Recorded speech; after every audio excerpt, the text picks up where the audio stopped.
तो बच्चे अभी पूरा आया करो, पूरा आप आया करो, ठीक है। आपने जितना एब्सेंट कर लिया, अभी नहीं, ठीक है। अच्छा, हेनरी लॉ को मैंने आपको बताया था, जब हेनरी लॉ के क्वेश्चंस आते हैं ना, तो आपको तीन तरीके का इसका फॉर्मूला यूज करा जाता है यूजुअली हेनरी लॉ के क्वेश्चंस में। एक तो यूज करा जाता है pressure of gas is equal to kH into mole fraction of gas. दूसरा फॉर्मूला इसके और भी एक आते हैं। अच्छा, हेनरी लॉ का मतलब होता है प्रेशर डिपेंडेंस। हेनरी लॉ किसको डिफाइन करता है? सोल्यूबिलिटी एंड प्रेशर के रिलेशन को डिफाइन करता है हेनरी लॉ। टेम्परेचर डिपेंडेंसी फिर वो अलग है, वो भी शायद मैंने आपको कल बता दिया था कि टेम्परेचर डिपेंडेंसी कैसे दिखाता है, ठीक है। तो ये खाली हेनरी लॉ प्रेशर को लेके और सोल्यूबिलिटी को लेके यहाँ पे बताया गया है कि सिंपल अगर कंसेप्ट हो तो pressure is proportional to solubility. अब इसको तीन फॉर्म में डाला जाता है, एक तो ये है और दूसरा डाला जाता है solubility of gas is equal to KH into P of gas। ये दो फॉर्मूले आ गए। तीसरा हम और एक फॉर्मूला डालते हैं S1 by S2 is equal to P1 by P2। आया, ये जो आया है ये इन दोनों से ही आया है, कहीं अलग से नहीं आया है। बट हमें कैसे पता चलेगा देख के क्वेश्चन की हमें यूज क्या करना है, कौन सा फॉर्मूला। आपको मैंने बताया था, अगर आपको हेनरी लॉ के कोई भी क्वेश्चंस आते हैं और आपको देखना है कि यूज कौन सा फॉर्मूला यूज हुआ, और ये सबसे अगर डिफिकल्ट टॉपिक है जिसे बच्चे गलत कर सकते हैं तो ये हेनरी लॉ वाला क्वेश्चन है, ठीक है। बाकी तो इजी है, कर लेते हैं। क्या होता है यहाँ पे, अगर केएच का यूनिट बार है, एटीएम है, मिलीमीटर एचजी है, पास्कल है, टॉर है, ठीक है। अगर दैट मींस ये सारे प्रेशर के यूनिट है, अगर प्रेशर के यूनिट में देंगे तो मुझे फॉर्मूला यूज करना है। देख लेना, आप यूनिट चेक कर लेना केएच का। दूसरा, अगर ये bar inverse, ATM inverse, millimetre Hg inverse, pascal inverse, इस तरीके से होगा। अगर इनवर्स में होगा, खाली इनवर्स में नहीं हो सकता है, उसके ऊपर फिर मोल पर बार या फिर मोल पर लीटर पर बार हो सकता है, या फिर ग्राम पर, इस तरीके से पर एटीएम हो सकता है, पर प्रेशर के साथ इनवर्स दिखाता होगा। अगर ऐसा होगा तो हम डालेंगे। और अगर आपने क्वेश्चन में देख लिया कि केएच का कोई मेंशन ही नहीं है, आप इस फॉर्मूले पे चले जाओ। मतलब केएच क्या वैल्यू, ना केएच का वैल्यू गिवन है, ना केएच निकालने के लिए बोला गया है, केएच का वर्ड ही मेंशन नहीं है उस न्यूमेरिकल में। इसका मतलब है आपको फिर थर्ड जो है फॉर्मूला यूज कर लेना है। यहाँ पे ऐसे क्वेश्चन में केएच के बारे में कुछ मेंशन नहीं रहता है, सोल्युबिलिटी प्रेशर गिवन रहता है बस। और अगर केएच गिवन है न्यूमेरिकल में कि हेनरी लॉ कांस्टेंट इतना है या उतना है, इस तरीके से क्वेश्चन गिवन है, फिर आपको यूनिट चेक कर ले। उसके बाद फिर आपको यूनिट चेक करनी है, और यूनिट चेक करके आपको फिर फॉर्मूला डाल देना है। तो ये हमने कर लिया था, हेनरी लॉ डन हो गया था, ठीक है। अच्छा, ये तो है प्रेशर डिपेंडेंसी जो कि डायरेक्ट रिलेशन दिखाता है। प्रेशर बढ़ा, सोल्युबिलिटी बढ़ा। इसके एप्लीकेशंस आपको दे सकते हैं, कहाँ कहाँ पे यूज करते हैं, तो इसके भी 4-5 एप्लीकेशंस मैंने कल आपको बताया था, आप सबको याद होगा, ठीक है। देखो, मैं आपको ना वो नोट्स मुझे भेजना था, मैं भेज नहीं पाई हूँ। Pranav, you got the notes? तुम्हें नोट्स मिला है सॉल्यूशन चैप्टर का? यस, ठीक है। कुछ कुछ नए बच्चे, अच्छा ये अच्छा अभी तक ये अमन ने नहीं भेजा है क्या? अमन ने नहीं भेजा है, चलो मैं देखती हूँ, भेज दूंगी मैं अभी, मैं भेज दूंगी। अमन, तुम्हारे पास अगर है तो भी तुम दे सकते हो, जो पुराना नोट पड़ा है वही दे दो, बाद में फिर मैं भेजती रहूंगी आगे वाला जो है। ठीक है मैम। हाँ, ठीक है। अच्छा, दूसरा और एक है, मेरे ख्याल से मानवी एंड रिदम, ये बच्चे भी मेरे ख्याल सॉल्यूशन चैप्टर में थे नहीं, तो इनको भी शायद नोट्स नहीं मिला होगा अभी तक। मानवी एंड रिदम बच्चे थोड़ा लेट आए हैं, तो है तुम्हारे पास rhythm, you have the notes? Okay then fine, okay, ठीक है, फिर तो कोई दिक्कत। अच्छा, नहीं है नोट, नहीं है, अच्छा नोट नहीं है, चलो ठीक है, फिर मैं सेंड करती हूँ, कुछ कुछ बच्चों को मैं सेंड कर देती हूँ, ठीक है, मैं सेंड कर देती हूँ, याद करके सेंड कर दूँ। तो दिस इज माय हैंडल, इसका एप्लीकेशन बताया था। अच्छा, हाँ ठीक है मानवी, तुम्हें भेज दूंगी। अच्छा, इसके बाद इसका एक टेम्परेचर डिपेंडेंसी आता है, सोल्यूबिलिटी के साथ प्रेशर का तो डायरेक्ट है और टेम्परेचर का इनवर्स रिलेशन है बस। एक गैस कितना ज्यादा सोल्यूबल है किसके ऊपर डिपेंड करता है? प्रेशर के साथ डायरेक्ट रिलेशन, टेम्परेचर का इनवर्स रिलेशन होता है। दैट्स ऑल, इसको लेते। और ये जो है ये हेनरी लॉ है पहला वाला। दूसरा वाला जो है ये सिंपल रिलेशंस है, इनवर्स रिलेशंस दिखाता है टेम्परेचर के साथ। और इसका एप्लीकेशंस भी आपको मैंने बता दिया था कि कौन कौन से एप्लीकेशंस हम इसके लिए हम ले सकते हैं। अब मैं सीधे आपको लेके जा रही हूँ vapour pressure, boiling point, freezing point and Rawls law.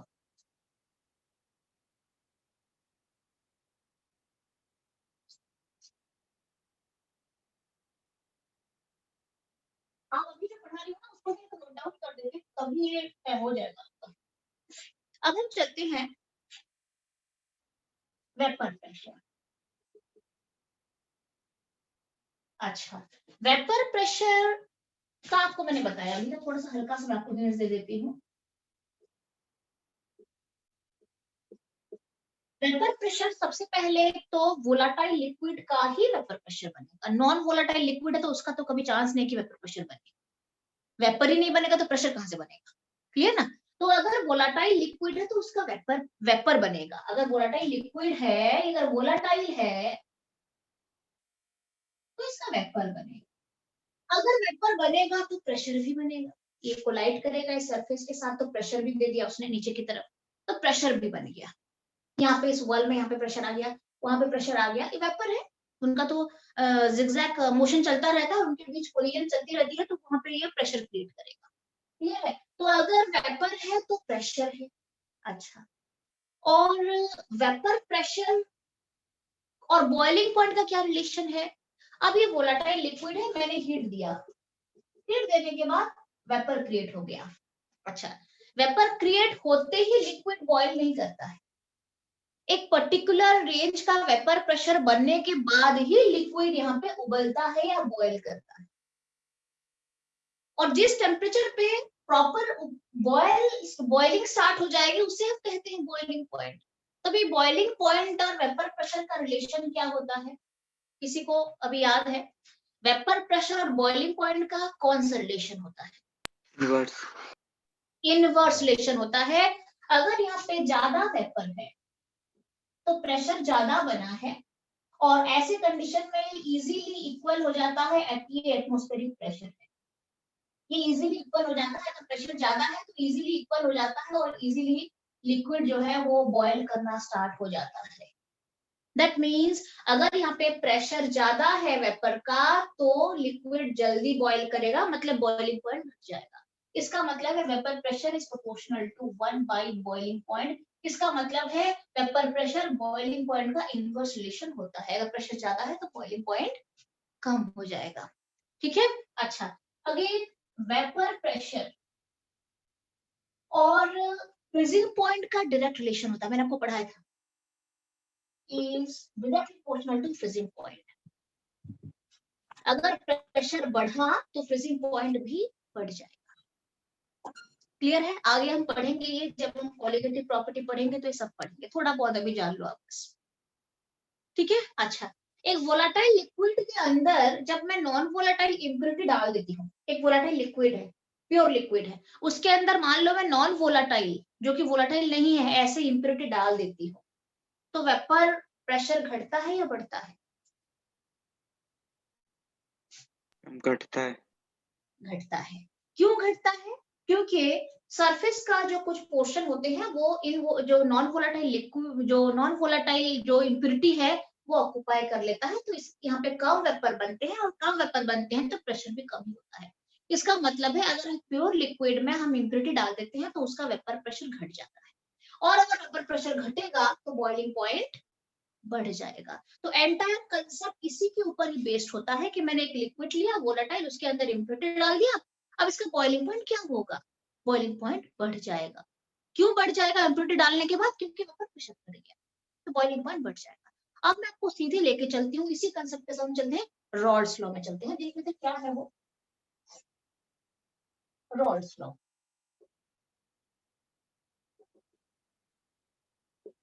अच्छा, रॉल्स लॉ डिफाइन ये करता है कि अगर कहीं पे वोलाटाइल लिक्विड है उसमें इम्प्योरिटी डाला गया है तो वो वोलेटाइल लिक्विड कितना वेपर क्रिएट करेगा, कितना वेपर प्रेशर बनाएगा, वो डिपेंड करता है कि उस मिक्सचर के अंदर उस वोलेटाइल लिक्विड का कितना मोल फ्रैक्शन है। इसका मतलब है रॉल्स लॉ का भी दो होता है, एक तो रॉल्स लॉ होता है जहां पे खाली एक ही वोलेटाइल लिक्विड होता है, और रॉल्स लॉ उसके लिए भी होता है जहां पे मिक्सचर के दोनों ही कंपोनेंट वोलेटाइल हो। ठीक है, सीधा मैं आपको बताती हूँ। रॉल्स लॉ दो पार्ट में डिवाइड करा गया है। ठीक है, एक तो है अगर मेरे पास ए और बी पड़ा है, सॉल्यूशन पड़ा है, ए और बी दो कंपोनेंट है और उसमें ए खाली वोलेटाइल है, बी वोलेटाइल नहीं है, बी वोलेटाइल नहीं है, उसका कोई वेपर नहीं बनता है, ये वोलेटाइल ही नहीं तो प्रेशर कहां से बनेगा। तो एक ऐसा सॉल्यूशन है जहां पे ए और बी में से खाली ए वोलेटाइल है। इसके लिए हम रॉल्स लॉ को देख लेते हैं क्या होता है। दूसरा और एक ऑप्शन इसका आता है रॉल्स लॉ का, जहां पे सॉल्यूशन तो है और दोनों के दोनों कंपोनेंट वोलेटाइल है, दोनों के दोनों कंपोनेंट वोलेटाइल।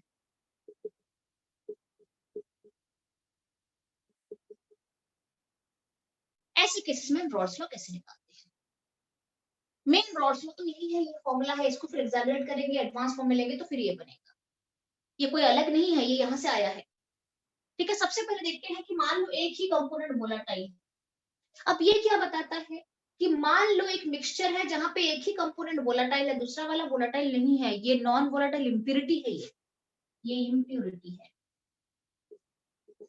तो लॉ क्या कहता है, the vapor pressure, partial vapor pressure created by, or the vapor pressure of the volatile liquid is directly proportional to the pressure of the volatile liquid। मैं यहाँ पे लिक्विड ले लेती हूँ, हम इसे किस तरीके से लेते हैं, हाँ, vapour pressure of the volatile liquid, क्योंकि बी तो कोई प्रेशर क्रिएट ही नहीं करेगा ना, बी का तो प्रेशर ही जीरो है पूरा, ये इम्प्योरिटी है।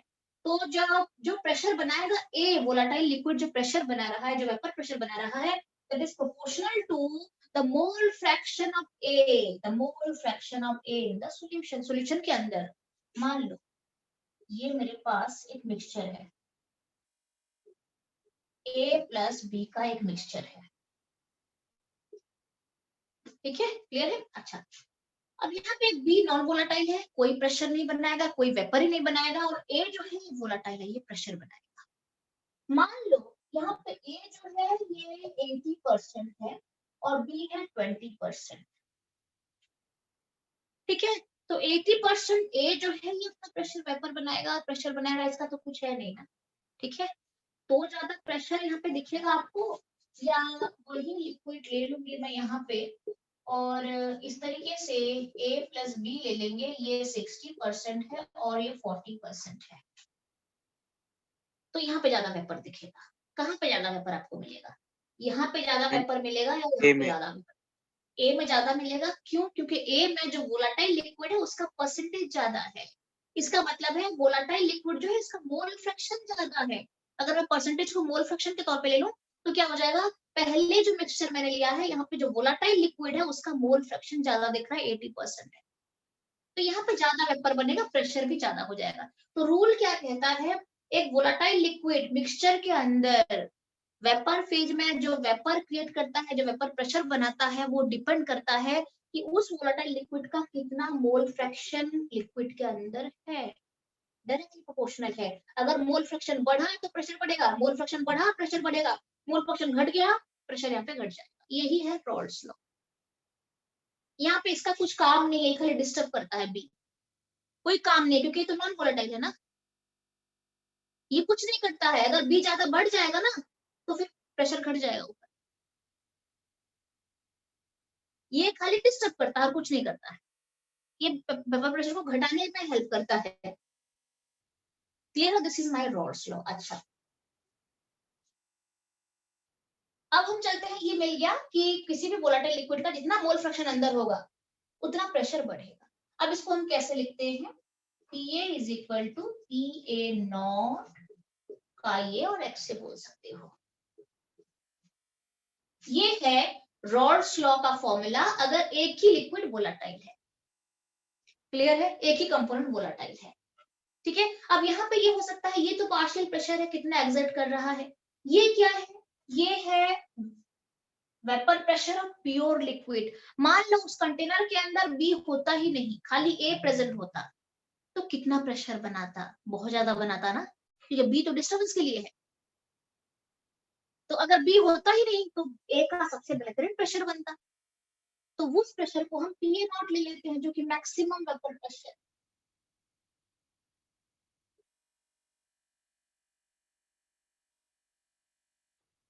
और पीओरे का मैक्सिमम इतना है। जैसे ही इम्प्योरिटी डालती जाऊंगी तो धीरे धीरे प्रेशर जो है मेरा वो घटता है। क्लियर है? So this is my PA not x है। आपको यूजुअली एग्जाम में क्या होता है ना, पीए नॉट गिवन होता है, कई बार पीए नॉट मांग भी जाता है। आपको पीए अगर गिवन तो पीए नॉट मांग सकते हैं, और पीए नॉट यूजुअली गिवन होता है, आपको पीए वगैरह निकालने के लिए बुलाया जाए। मोल फ्रैक्शन के सब कुछ डाटा आपके पास रहेगा, आप मोल फ्रैक्शन कैसे निकालते हैं, अब इसको थोड़ा सा मैं आपको एक्सप्लेन कराती हूँ, फिर इसको रैप करूंगी और फिर हम इसमें चलेंगे। तो this is done. PA not क्या है सबको समझ में आ चुका होगा कि पीए नॉट मैक्सिमम प्योर ए का मैक्सिमम प्रेशर है, और ये मेरा रॉल्स लॉ है, PA is equal to PA not X. अब हम चलते हैं इसको और कैसे लिखा जाता है, that implies PA is equal to PA not X को हम क्या लिख सकते हैं। बेसिकली हम इसमें चलते हैं थोड़ा सा, इसको आप वो और कैसे फॉर्म में आप सॉल्व कर सकते हो। एक्स के बदले मैं 1 माइनस एक्स भी लिख सकती हूँ, आपको पता है ना, X is equal to 1 minus B, क्योंकि अगर लिक्विड मैंने लिया है तो वहां पे तो दो ही लिक्विड है, ए प्लस बी है ना। तो अगर ए का एक्स है तो बी का तो एक्स भी बनेगा, और दोनों के मोल फ्रैक्शन का समेशन तो 1 ही होता है, तो एक्स के बदले में 1 माइनस एक्स भी लिख सकती हूँ। तो अगर मैं ऐसे प्रोसीड करती हूँ, मान लो ऐसे प्रोसीड हम करते हैं, तो क्या हो जाएगा, PA is equal to PA not 1 minus X B, और इससे पूरा डाटा कलेक्ट करने के बाद सॉल्व करने के बाद मुझे क्या मिलेगा, PA not minus PA divided by PA is equal to X, जो कि आप याद करो ये फॉर्मूला भी यूज करते हो, रिलेटिव लोअरिंग में यूज करते हो, relative lowering of vapour pressure में ये फॉर्मूला यूज करते हैं। डन है? तो ये आपको एक दे सकते हैं यहाँ पे। अच्छा, इसको थोड़ा अगर हम और सॉल्व करते हैं, अब यहाँ पे ध्यान रहे ये मोल फ्रैक्शन बी है, मतलब जो कि नॉन वोलेटाइल है। पीए नॉट प्योर का है, ये पार्शियल है और ये पार्शियल है, और ये बी का मोल फ्रैक्शन है। अब बी के मोल फ्रैक्शन को हम कैसे लिखते हैं, NB divided by Na plus NB लिख सकते हो आप, जिससे मोल फ्रैक्शन का फॉर्मूला होता है Na NB by Na plus NB। अगर मेरा बहुत ही एक डाइल्यूट सॉल्यूशन है, मतलब इम्प्योरिटी बहुत कम मैंने डाल के रखा है, तो मैं NB को नेग्लेक्ट कर सकती हूँ यहाँ पे। For very dilute solutions NB is very less, तो NB को अगर नेग्लेक्ट करेंगे तो ये टर्म पूरा बन जाता है NB बाई Na। और ये क्यों करा जाता है, just to make the calculation easier. Calculation को इजियर करने के लिए हम इसके बदले सिंपल ये लिख के उसके बाद फिर हम सॉल्व करते हैं आगे। तो मोस्ट ऑफ द क्वेश्चंस में आपको ऐसा वाला फॉर्म, ये वाला यहाँ से आपको यहाँ पे उतर जाना है, मतलब इसको आपको जीरो कर देना है, क्योंकि मैंने आपको उस दिन कल भी पढ़ाया था सॉल्यूशंस का मतलब डाइल्यूट। क्लियर है? तो this is the case for Rawls law. अच्छा, अब हम चलते हैं रॉल्स लॉ का दोनों के लिए, वो तो क्या हो जाएगा यहीं पे बता देती हूँ आपको। दोनों का मतलब क्या है, A B volatile, A B volatile. अब यहाँ पे खाली ये वोलाटाइल था तो प्रेशर खाली ये एग्जर्ट कर रहा था, इसका प्रेशर था ही नहीं। अब यहाँ पे दोनों प्रेशर एग्जर्ट करेंगे, तो मैं दोनों के लिए इंडिविजुअल रॉड्स में डाल सकती हूँ। इसके लिए डालूंगी तो क्या हो जाएगा, PA is equal to PA not X. इसके लिए डालेंगे तो PA is equal to PA not X, यहाँ पे लिया है मैंने ये। इसके लिए लेंगे तो क्या हो जाएगा, PB is equal to PB not X B. दोनों ही वोलेटाइल है, दोनों प्रेशर एग्जर्ट करेंगे। ठीक है, तो मान लो मेरे पास दो वोलाटाइल लिक्विड पड़े हैं, और दोनों के दोनों वोलाटाइल हैं, दोनों के दोनों वोलाटाइल हैं। इसका मतलब है ये भी प्रेशर एग्जर्ट करना चाहेगा, ये भी प्रेशर एग्जर्ट करेगा। तो यहाँ पे जो प्रेशर बनेगा, जो वेपर बनेगा, ये कुछ ए का होगा कुछ बी का होगा, क्योंकि दोनों वोलाटाइल है। तो टोटल कितना बना, टोटल कितना बनेगा, PA plus PB. So P total is equal to P A plus PB, दोनों को सम निकाल दो। पीए के बदले लिखेंगे PA not X A, plus PB के बदले लिखेंगे PB not X B. This is the formula for, अगर आपको पूछा जाएगा what is how will you define Raoult's law when both the components are volatile? तो आपको ये लिखना है कि P total is equal to P A naught X A plus P B naught X B. Clear है? देख लो, किसी को डाउट है, मैं पहले ही बोल रही हूँ, किसी को अगर डाउट है तो आप मुझे पूछ सकते हो, डाउट रखोगे तो फायदा नहीं है। तो सिंपल है, मेरे पास ये है, मैं ऐसे डाल सकती हूँ। मान लो तो यहाँ पे क्या होता है, हो सकता है न्यूमेरिकल में आपको पी ए नॉट गिवन है, पीबी नॉट गिवन है, और इसमें से आपको नंबर ऑफ मोल्स वगैरह सब कुछ मिला हुआ है, सीधा पुट करो, पी टोटल निकालो। कई बार ऐसा भी होता है कि इसमें से एक मिला होता है, इसमें से ये मिला होता है, और आपको पीबी नॉट मांगा जाता है, ये भी करा जाता है। ठीक है, या फिर आपको ऐसे भी पूछ सकते हैं कि ये भी गिवन होगा, ये भी गिवन होगा, ये भी गिवन होगा, और आपको पूछा जा सकता है कि मोल फ्रैक्शन निकालो, वो भी पूछ सकते हैं आपको। तो इसके अगर आप वैसे पूछा जाए तो आप एक काम भी कर सकते हो, एक्स ए या एक्स बी के बदले आप 1 माइनस एक्स ए कर देना। अगर इसको 1 माइनस एक्स ए कर दोगे तो आपको एक्स ए के टर्म्स में ही सारा मिल जाएगा, और कैलकुलेशन फिर इजी हो जाता है। ये भी आप कर सकते हो, करेंगे जब रिक्वायरमेंट होगा, जब हम क्वेश्चन सॉल्व करेंगे तो ये भी करेंगे। तो अभी आपको कौन सा फॉर्मूला मिल चुका है? रॉल्स लॉ का दोनों बता दिया, एक तो सिंगल और एक तो डबल वाला, जहां पे दोनों ही वोलेटाइल। अच्छा, अब हम मोस्टली हम इसे ही न्यूमेरिकल सॉल्व करते टाइम, ये जब अगर आपको बोल दिया जाएगा कि नॉन वोलेटाइल इंप्योरिटी है तो ये फॉर्मूला डाल देना, ठीक है? या फिर जैसे बोलेंगे कि बेंजीन और टॉलुइन है, बेंजीन भी वोलेटाइल, टॉलुइन भी वोलेटाइल, तो मुझे ये फॉर्मूला डालना है। दो मिक्सचर है, वोलेटाइल लिक्विड का मिक्सचर है, दोनों का पार्शियल, दोनों का प्रेशर दे रखा है, तो आपको ये फॉर्मूला यूज करना है। क्लियर है? अच्छा, अब इसके बाद हम चलेंगे कि ये जो मैंने अभी आपको निकाला है ना, ये जो एक्स ए और X B, what is this X A and X B? Mole fraction of the component in the solution.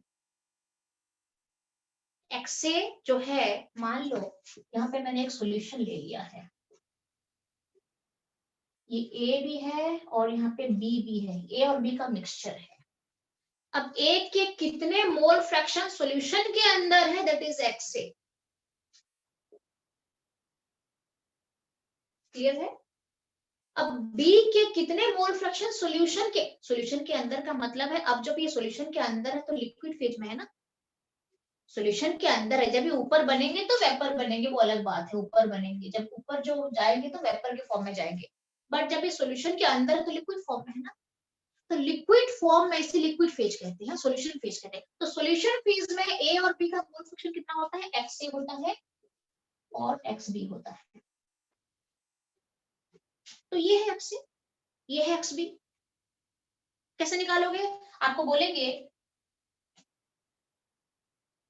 कि इसे प्लीज लिखते चलो, जब आपको बता रही हूँ लिखते चलो। मान बोलेगा what is mole fraction of A in solution phase.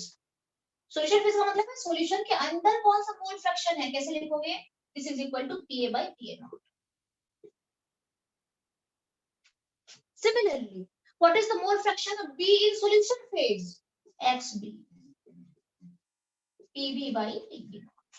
अच्छा, ये तो एक क्वेश्चन देते हैं एक्स एक्स पी का मोल फ्रैक्शन क्या है सॉल्यूशन में। अच्छा, जब एक बार ये वेक्टर बना दे, वेपर बन गया, ऊपर वेपर बन गया, यहाँ पे इस वेपर के अंदर भी तो कुछ ए का वेपर होगा, कुछ बी का वेपर होगा।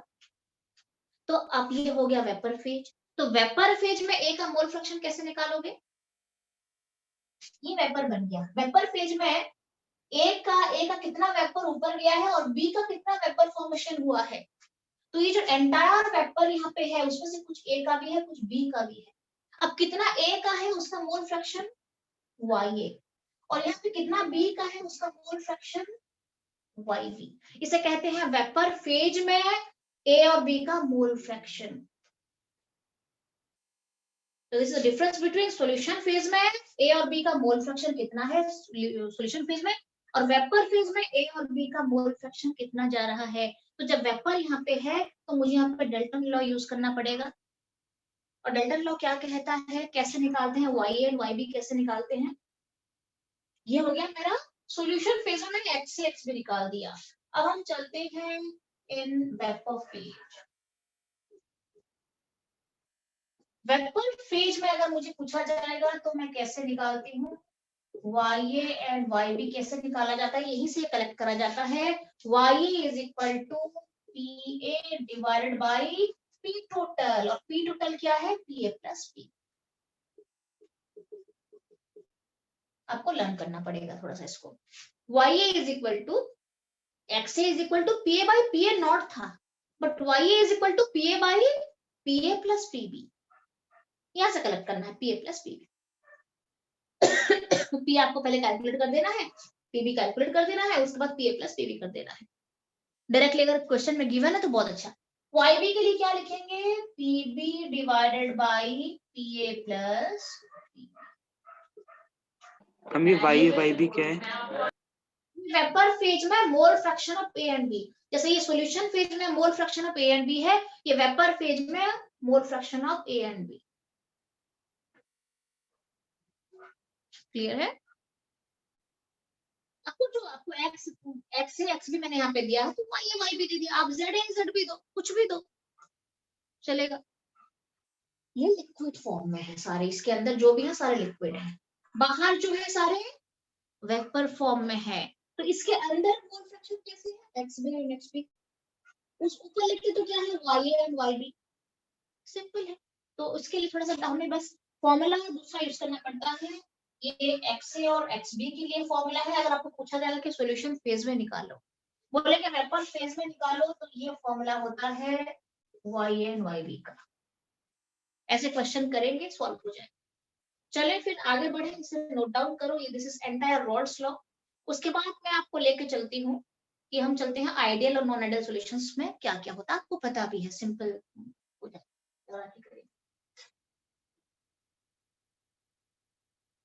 आज ना मेरा फोन का प्रॉब्लम आ गया ना, कितना चार्ज बचा है मैं देख लेती हूँ। तो मानवी ये क्लियर है कि नहीं, देखना हृदय क्लियर है कि नहीं है? मोस्टली जो थोड़ा लेट कमर है उनको दिक्कत हो रही है ना। ये सारा हो जाएगा, हो जाएगा। आपने वैसे भी थोड़ा बहुत तो करा ही होगा, ठीक है। क्लियर है? प्रणव तुम्हारा भी क्लियर है? क्लियर जा रहा है, कोई दिक्कत तो नहीं है? या फिर कोई एक पर्टिकुलर चीज में आपको ज्यादा दिक्कत हो रही है तो मुझे बता देना, ठीक है। ओके अच्छा, अब हम चलते हैं, इसको मैं रब कर रही हूँ और हम सीधे चलते हैं कि ideal solution and non ideal solutions क्या होता है। और उससे पहले आपको एक बात बताती हूँ, आइडियल सॉल्यूशंस में हम दो कंपोनेंट पढ़ते हैं जहां पे दोनों के दोनों वोलेटाइल होते हैं, यही कंसेप्ट चलता है आइडियल सॉल्यूशंस में। आइडियल सॉल्यूशन का मतलब होता है हम ऐसे मिक्सचर लेते हैं जहां पे दोनों के अलग अलग प्रेशर बनते हैं, दोनों वोलेटाइल लिक्विड होते हैं, उसको कहते हैं आइडियल सॉल्यूशंस। नॉन आइडियल में भी वही चलता है, वोलेटाइल दोनों होंगे। ये वाला फॉर्म वहां पे नहीं चलता है, ठीक है। दोनों वोलेटाइल है, उस मिक्सचर का हम देखेंगे कि कौन सा आइडियल है कौन सा नॉन आइडियल है।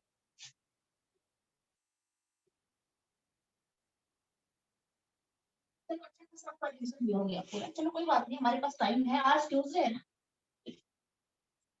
Okay then come to ideal and non ideal.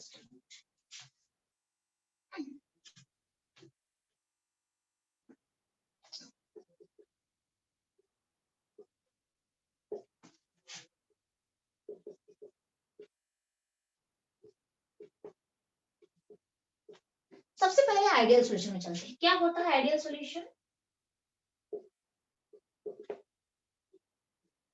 ये दो वोलाटाइल लिक्विड का एक ऐसा मिक्सचर होता है जो कि प्रॉपर रॉल्स लॉ को फॉलो करता है over the entire range of concentration. आपको कुछ कुछ टर्म्स होते हैं यहाँ पे जिसे हम कीवर्ड्स कहते हैं, उसको आपको लिख के आना है, उसके ऊपर मार्क्स होते हैं। That means